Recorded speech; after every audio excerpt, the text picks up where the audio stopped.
She was discarded like broken cargo, scarred, limping, betrayed by the only family she had left. Sent into the frozen Idaho mountains as payment for a debt, Martha Hale expected death. Instead, she found a warrior who saw her fire. But when greed returned to claim everything, would betrayal forge unbreakable bonds or destroy them forever? The ending has left millions in tears. Stay until the final stand. You won't believe what she fights for. If this tale of survival, revenge, and quiet redemption moves you, hit subscribe now and drop a comment. Where are you watching from? Your support keeps these frontier stories alive. Let's begin. The autumn wind scoured the empty streets of Ellsworth, Kansas in 1878, carrying dust through half-deserted boardwalks where the railroad's promise had long since rusted away. Wooden awnings sagged, signs peeled. The depot platform rang hollow under sparse boots. Martha Hale moved through it all like a shadow, seen only when someone required mended seams or scrubbed floors for a few coins. She was 26, already consigned to the shelf of spinsters and unfortunates. 5 winters earlier, a carriage had overturned in sleet, killing her mother outright, claiming her 12-year-old sister after days of agony, and leaving Martha with a thick, silvery scar that crawled from the hollow of her throat up behind her right ear, drawing the skin so tight her head canted when she turned. The same wreck had mangled nerves in her left leg. Now she walked with a deliberate limp that preceded her like an unwelcome herald. The town whispered, "The ruined Hale girl." Her father never contradicted the phrase. Ezekiel Hale kept company with a bottle these days. Once he had supplied salt pork and beans to cavalry outposts from the Platte to the Cimarron, but the tracks had swung south, contracts evaporated, and debt crept in like bindweed. Creditors knocked. The clapboard house on the town's frayed edge groaned beneath unpaid notes and unspoken defeat. One October dusk, as the sky turned the color of old bruises, a stranger in a checked suit rapped at the door. Harlan Voss called himself a frontier broker who arranged domestic solutions for remote clients. Over lukewarm coffee, he laid out the offer. Deep in Idaho territory lived the Tİa-yoʉʉ, a Comanche warrior who had once matched the army shot for shot, then disappeared when the treaties were broken like dry sticks. Authorities preferred him pacified rather than martyred. A woman in his cabin, someone to cook, mend, keep house, might achieve that end. In exchange, certain land claims would remain undisturbed. Ezekiel listened, eyes steady. When Voss inquired about daughters, Ezekiel described Martha as hardy, accustomed to labor, suited to solitude and cold. He said nothing of the scar or the halting gait. Instead, he fetched a small tin frame from the mantel, a photograph of Clara, his youngest, taken the summer before diphtheria stole her at 17. Clara's face was smooth, hopeful, untouched by hardship. Ezekiel pushed the image across the scarred table without comment. Voss examined it, gave a curt nod, and produced a single sheet, a receipt for rail and stage fare. Nothing resembling a marriage license, only the promise of satisfactory service in a remote household. Ezekiel signed where the ink waited. Voss departed before the lamp needed fresh oil. 2 days later, Ezekiel thrust a carpet bag into Martha's hands and a ticket to Omaha, the first step toward mountains she had never seen. His voice stayed flat, eyes fixed on the wall. "You'll have shelter, food, work, better than wasting here." When she pressed for details about the man at Journey's End, he muttered of a landowner needing assistance and cut off further questions. Only after the locomotive's whistle dwindled did she notice Clara's photograph gone from its place. Understanding arrived cold and certain. She did not cry. Tears had burned away in the smoke of that long-ago wreck. Instead, she sat beside the rattling window, prairie sliding past, then rising into strange, jagged lines. The scar prickled beneath her collar. The leg throbbed with every sway. Yet beneath the pain stirred something keener, relief sharpened by resolve. In Ellsworth, she had been pitied cargo. In the high country, whatever waited, she would face it upright, even if the end came swift beneath indifferent stars. By the time the stagecoach lurched into the final supply post before the true ascent, Martha had ceased searching for her reflection in window glass or tin cups. She retied the scarf that concealed the worst of the burn, cinched boots worn to the welt, and stepped down into air that sliced the lungs. The driver spat a brown stream into the frost and jerked his chin toward the snow-dusted path, vanishing between dark pines. 4 days walk if the weather cooperates, he grunted. Fella up there don't meet nobody. Hope he's expecting you. And Martha shouldered the carpet bag, lighter now, paired to necessities, and started forward. Behind her the stage rattled away, leaving only wind and the uneven crunch of her steps on frozen ground. Ahead rose mountains that recognized neither beauty nor ruin, only endurance. For the first time in years, she felt the faint chance of being regarded, not as spoiled merchandise, but as something that declined to shatter. The stagecoach driver's parting words lingered in the thin air as Martha began the ascent, each step a deliberate negotiation with the uneven trail. Snow dusted the pines like ash from a dying fire, and the wind carried the sharp scent of resin and distant wood smoke. She carried the carpet bag slung across her back, its weight a constant reminder of how little she owned and how much she had lost. The leg protested with every rise, but she had learned long ago to let pain become rhythm rather than obstacle. Days blurred into a monotonous march of frost and silence. She slept beneath low-hanging branches when the light failed, wrapped in the thin wool blanket that had once covered Clara's bed. Hunger sharpened her senses. She learned to recognize the faint rustle of rabbits in the underbrush and set crude snares with twine salvaged from the bag's frayed lining. The first catch, a small cottontail, provided meat that she roasted over a fire no larger than her palm, careful not to waste a single ember. The taste of charred flesh reminded her she was still alive, still capable of sustaining herself when no one else would. The trail grew steeper, narrowing until it was little more than a game path etched into the rock face. She passed abandoned claim markers half buried in drifts, their wooden stakes bleached gray by sun and storm. Once she heard the distant howl of wolves, a sound that raised the hair on her arms. Yet she did not run. Running would have exhausted what little strength remained.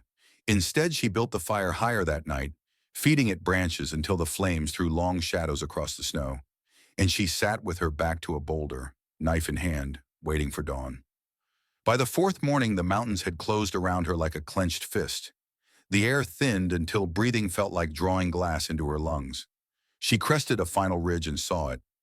A low structure of logs and fieldstone nestled against a sheer wall of granite, smoke rising thin and steady from a stone chimney. No fence, no corral visible from the approach, only the cabin and the vast indifferent wilderness that surrounded it. She paused, heart hammering against ribs, then limped forward. The door opened before she reached the porch. A man stepped out, taller than she had imagined, broad-shouldered beneath a heavy buffalo coat, dark hair streaked with silver falling past his shoulders. His face bore the deep lines of someone who had seen too many winters and too few mercies. In his right hand he held a rifle loosely, barrel pointed at the ground but ready. His eyes, black as obsidian, swept over her once, taking in the carpet bag, the limp, the scarf that failed to hide the scar entirely. He spoke first, voice low and rough like gravel underfoot. "You come from Hale?" Martha nodded, throat dry. "Martha Hale. He sent me." The man, Tļa-yoʉʉ, though she would not learn his name for days, studied her another long moment. Then he lifted his chin toward the photograph Voss must have forwarded. That picture showed a girl with smooth skin and straight legs. Not this. She met his gaze without flinching. "My father chose the picture, not me." A muscle worked in his jaw. He glanced at the sky, where clouds were already thickening with the promise of more snow. The passes would close soon. Retreat was no longer an option for either of them. He stepped aside, leaving the doorway open, but offering no welcome. Inside, cold kills faster than lies. She crossed the threshold into dim warmth. The cabin smelled of pine smoke, cured meat, and old leather. A single room held a stone hearth, a rough table, 2 chairs, and a narrow cot against the far wall. Pelts hung on the walls. Tools and weapons rested in precise order on pegs.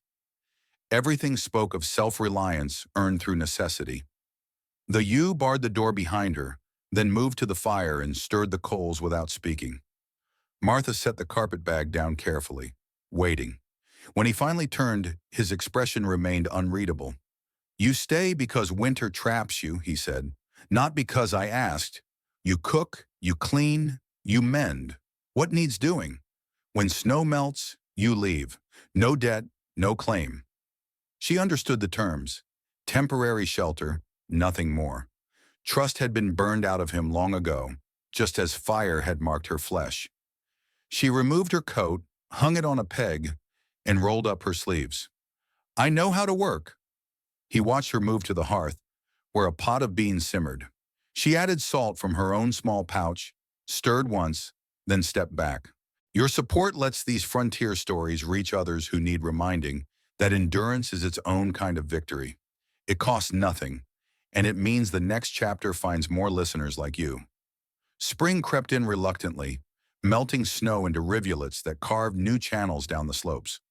One afternoon, two riders appeared at the edge of the clearing, well-dressed men on good horses, accompanied by a third leading a pack mule laden with survey stakes and rolled documents.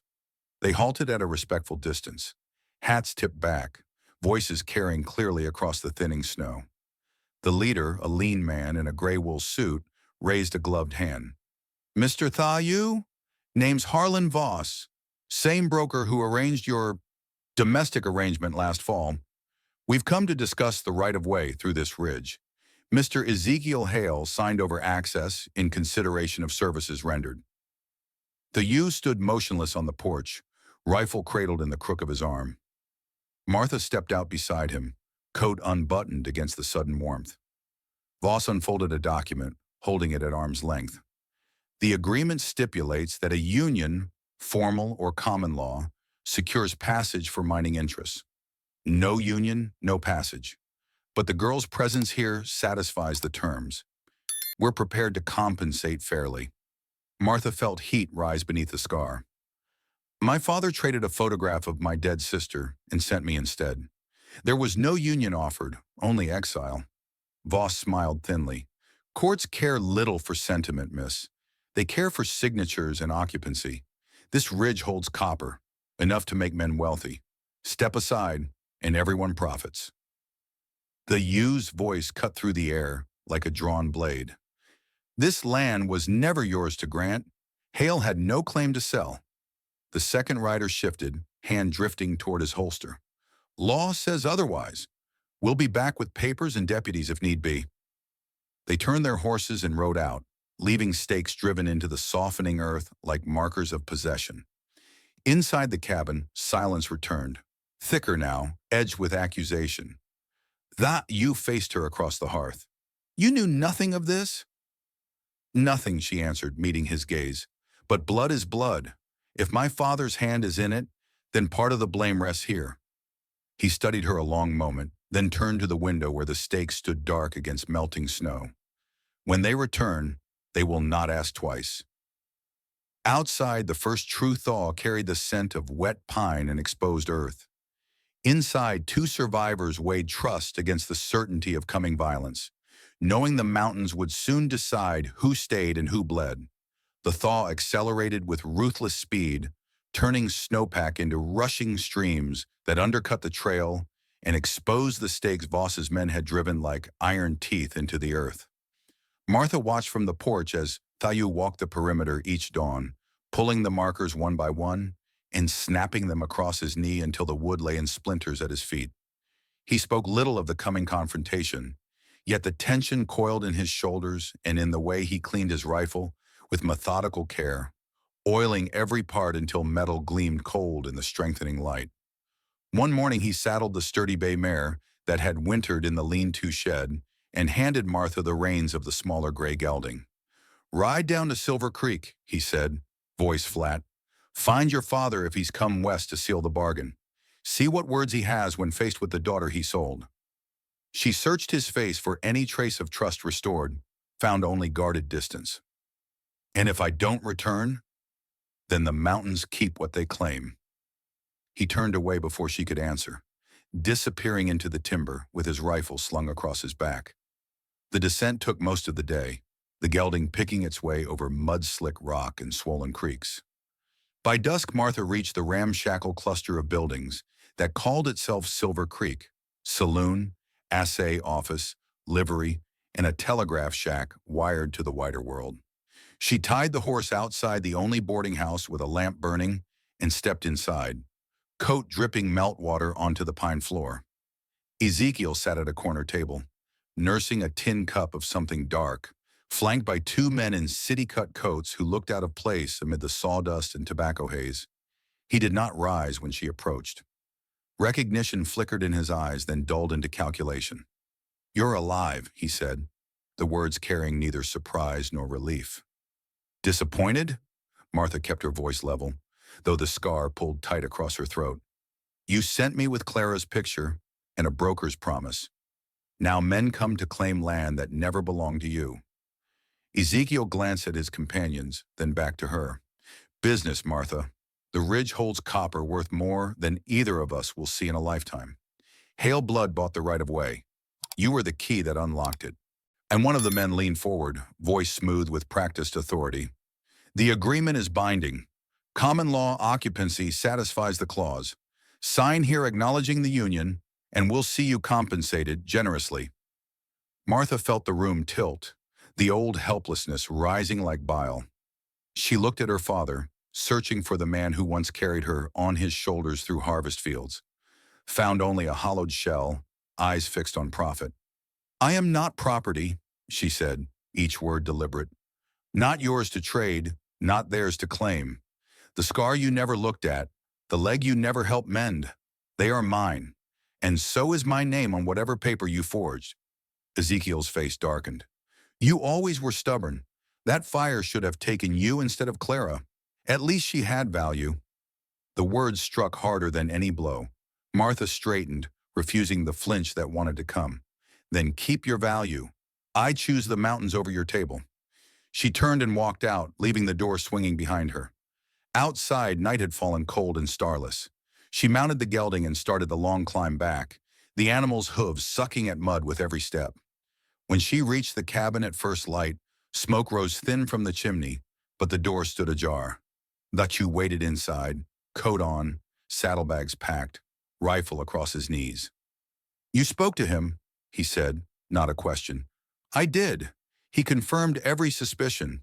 The land, the copper, the bargain, all sealed with my name and Clara's face." He rose slowly, movements heavy with finality. "Then you understand why you cannot stay. Every day you remain gives them stronger claim. Blood calls to blood, even when the blood is poison." Martha felt the floor drop beneath her. "I exposed him. I refused their paper. That should count for something. It counts for nothing when the law rides with money." He shouldered the bags, gaze never meeting hers. "I ride north at dusk. The high passes still hold ice. They'll not follow there. This place is yours until they burn it. After that, find your own trail." She stepped forward, blocking the doorway. "You think I came back to claim a cabin? I came back because here, for the first time, someone looked at the scar and saw work, not ruin. If you leave me to the same wolves that drove you here." Tjourd paused, hand on the latch. For a moment the mask cracked, regret perhaps, or the ghost of something warmer. Then it closed again. "Wolves take what they can. I will not watch another home taken while I stand idle." He moved past her, boots heavy on the porch boards. Martha stood frozen in the open door as he mounted the bay and rode into the timber without looking back. The gelding nickered once, then fell silent. Alone in the cabin that had begun to feel like shelter, she felt the full weight of abandonment settle across her shoulders. The scar throbbed in the sudden chill. The leg ached from the long ride. She had faced her father, defied the brokers, and still the mountains offered no refuge. She sank onto the cot, staring at the dying fire. For the first time since Kansas, despair crept in. Not loud, not tearful, but quiet and certain. She had nowhere left to go, no one left to trust. The stakes outside waited like sentinels, marking ground already lost. And somewhere in the high country, the only man who had ever seen her clearly rode away, carrying the last shred of belief she had managed to hold. The light faded. Outside the wind rose, carrying the faint echo of distant hoofbeats vanishing into the vastness. Inside, Martha sat motionless, listening to the silence that followed every departure, wondering if endurance had finally reached its limit. The cabin, emptied of Tļa-yoū's presence, felt larger and colder than the mountains themselves, the silence pressing against Martha like an uninvited weight. She moved through the hours mechanically, banking the fire, sweeping ash from the hearth, checking the dwindling stack of firewood he had split before leaving. Each task carried the echo of his absence, the axe still leaning against the chopping block, the rifle rack holding only her borrowed Winchester, the cot where he had slept now neatly folded with his buffalo robe gone. She refused to sit idle. Idleness would have invited the despair that hovered at the edges of every thought. Dusk brought the sound she had half expected. Horses approaching from the lower trail, more than two, moving with purpose. She extinguished the lamp, took the Winchester from its peg, and positioned herself beside the front window, barrel resting on the sill. 5 riders emerged from the timber, torches already lit, faces shadowed under wide-brimmed hats. Voss rode at the front, gray suit traded for practical woolen leather, yet the same thin smile visible even in the flickering light. They halted at the clearing's edge. Voss raised a hand, voice carrying across the open ground. "Miss Hale, your father sends regards. He thought you might have reconsidered our offer after your little visit to Silver Creek." Martha kept the rifle steady, finger off the trigger but ready. "I reconsidered nothing. This land isn't for sale." Another rider, a thick-set man with a scarred cheek, spit into the dirt. "Ain't about sale anymore. Law says the right-of-way passes with occupancy. You're alone now. Makes eviction simpler." Voss dismounted, boots crunching on the last patches of snow. "We'll burn the place if we must. Nothing personal. Just business. Step out, and we'll see you safely to the stage road. Refuse, and the fire does the talking." Martha felt the old memory rise. The kitchen blaze, the heat searing her skin, Clara's screams cut short by collapsing beams. The scar throbbed in warning. Yet she did not move. Instead, she levered around into the chamber, the metallic click sharp in the quiet. "Then talk to the fire," she answered. "I've faced worse than torches." Voss sighed theatrically and nodded to his men. The first bottle sailed through the air, shattering against the porch rail in a bloom of orange flame. Another followed, striking the door. Kerosene spread fast, licking up the dry logs. Martha kicked open the back window, grabbed a bucket from beside the hearth, and began hauling water from the rain barrel. She soaked blankets, beat at the base of the flames, smothered what she could reach. Smoke thickened inside, stinging her eyes, but she kept moving, methodical, relentless. Outside, the riders circled, torches ready for the roof. One dismounted and started toward the lean-to where the gray gelding stamped nervously. Martha leaned through the window slit, sighted low, and fired. The man dropped his torch, clutching his thigh, and fell backward with a curse. The report echoed off the granite wall, startling the horses into sidesteps. "Next one takes the head," she called, voice carrying over the crackle of burning wood. The riders hesitated. Voss raised both hands. "Enough games. Light the roof." 2 men climbed the lean-to ladder, torches raised. Martha reloaded, breath steady despite the smoke filling her lungs. She aimed at the nearest figure and squeezed. The man jerked, torch falling harmlessly into the snow below. His companion scrambled down, swearing. The fire on the porch had weakened under the wet blankets, but fresh kerosene splashed against the side wall, reignited it with a whoosh. She was losing ground. The roof timbers began to smolder. Heat pressed downward like a closing fist. Then from the timberline above the cabin, a rifle cracked. Once, twice. One rider spun from his saddle, clutching his shoulder. Another's horse reared as a bullet struck the pommel. The youth stepped from the trees, coat dark against the snow, rifle already working the lever for another shot. He advanced down the slope, firing with deliberate precision. A third rider wheeled his mount and fled toward the trail. The remaining 2 returned fire wildly before breaking after him. Voss lingered longest, staring at the cabin where flames still licked the walls, then at the warrior descending like judgment made flesh. He mounted and rode out without another word. Tļa-yoū reached the porch as Martha staggered outside, coughing, face streaked with soot. Together they dragged the last burning planks away from the structure, Douse the embers with snow and bucket after bucket from the barrel. The roof sustained damage, a gaping hole where fire had eaten through. But the main frame held. The gelding, freed from the lean-to, stood trembling but unharmed. They worked in silence until the last spark died. Only then did Tŷ-yoʉʉ turn to her, eyes reflecting the dying glow. "You stayed," he said. Martha wiped soot from her brow with the back of her hand. "I told you I would." He looked at the ruined roof, at the blackened logs, at the woman who had fought fire with fire and refused to break. "I rode north intending to disappear, heard the shots, turned back." She met his gaze without flinching. "Good thing you did. They'd have finished it otherwise." He nodded once, then reached out and brushed a streak of ash from her scarred cheek, gentle, deliberate, the first touch that carried no question of pity. "We rebuild at first light, stronger this time." Martha felt the weight of the night settle into something solid, something shared. The mountains stood unchanged around them, vast, indifferent, eternal. Yet the cabin, scarred and smoking, remained theirs. No papers, no brokers, no blood bargains. Only two survivors who had chosen, against every reason, to stand on the same ground. Spring arrived in earnest soon after, melting the last drifts and greening the high meadows. They patched the roof with fresh split cedar, reinforced the walls, planted a small garden in the sunniest corner of the clearing. No ceremony marked their decision to remain. None was needed. The land itself bore witness. Years later, travelers spoke of the limping woman who tended the sick at the lower camps and the aging Comanche who guided lost prospectors through the passes without asking payment.